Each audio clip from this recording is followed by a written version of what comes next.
بسم اللہ الرحمن الرحیم۔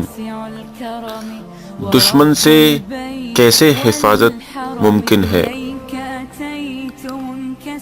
ابو داؤد اور ترمذی میں باسناد صحیح حضرت محلب بن ابی صفرہ رضی اللہ تعالیٰ عنہ سے روایت ہے، انہوں نے فرمایا کہ مجھ سے ایسے شخص نے روایت کی جس نے خود رسول اللہ صلی اللہ علیہ وسلم سے سنا ہے کہ آپ صلی اللہ علیہ وسلم کسی جہاد کے موقع پر رات میں حفاظت کے لیے فرما رہے تھے کہ اگر رات میں تم پر چھاپا مارا جائے تو تم حامیم لا ینصرون، حامیم لا ینصرون، حامیم لا ینصرون پڑھ لینا، جس کا حاصل لفظ حامیم کے ساتھ یہ دعا کرنا ہے کہ ہمارا دشمن کامیاب نہ ہو، اور بعض روایت میں حامیم لا ینصرو یعنی بغیر نون کے آیا ہے، جس کا حاصل یہ ہے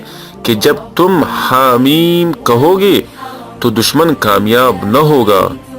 اس سے معلوم ہوا کہ حامیم دشمن سے حفاظت کا قلعہ ہے۔ سبحان اللہ، کتنا آسان عمل ہے دشمن سے حفاظت کے لیے۔ ہمیں بھی چاہیے کہ جب ہمیں دشمن سے خوف ہو تو ہم ان الفاظ کو دہرائیں، ان کو پڑھیں۔ حامیم لا ینصرون کتنا آسان ہے۔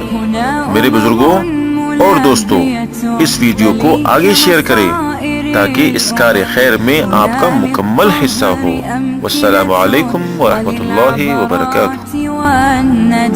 هنا ملبية مليك مصائر الأمم، هنا للطهر أمكنة وللعبرات